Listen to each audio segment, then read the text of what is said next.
নির্বাচন কমিশনার। তো আমাদের ৩২৬১ ভোট, কিন্তু আমরা সকাল ৮টা থেকে শুরু করেছি, এখন মোটামুটি সুষ্ঠুভাবে ভোট চলছে।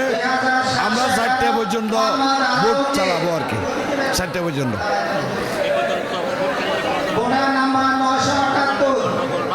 না, কোনো রকম গন্ডগোল হয় নাই, সুষ্ঠুভাবে ভোট হচ্ছে, ভোট, কোনো সমস্যা নাই।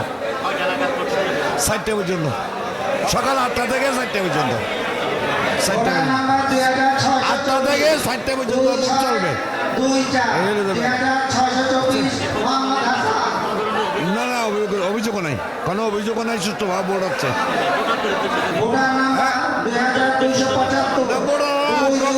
লাইন দেখতেছেন না, মোটামুটি একটা সুষ্ঠু ভোট হচ্ছে। ভোটাররা আগ্রহ প্রকাশ করছে ভোট দেওয়ার জন্য, কোনো রকম এখানে জামিয়া নাই, গ্যাঞ্জাম ছাড়া ভোট হচ্ছে। আলহামদুলিল্লাহ, আমি মোহাম্মদ মাহবুবুর রহমান ভূঁইয়া, নির্বাচন সাব কমিটির সদস্য। নির্বাচন 2026 25শে আগস্ট স্বতঃস্ফূর্তভাবে ভোটাররা অংশগ্রহণ করেছে। আমাদের মোট ভোটার হলো 3561 জন, 72 জন প্রার্থী, 14টি পদ, 30 জন নির্বাচিত হবে। এবং আজকে আনন্দমুখরভাবে আমাদের পরিবহন শ্রমিকরা তাদের ভোট প্রদান করার জন্য ভোট কেন্দ্রে উপস্থিত হয়েছেন। আমার পাশে রয়েছেন আমাদের নির্বাচন সাব কমিটি প্রধান জনাব অলি আহমদ ভাই। তিনি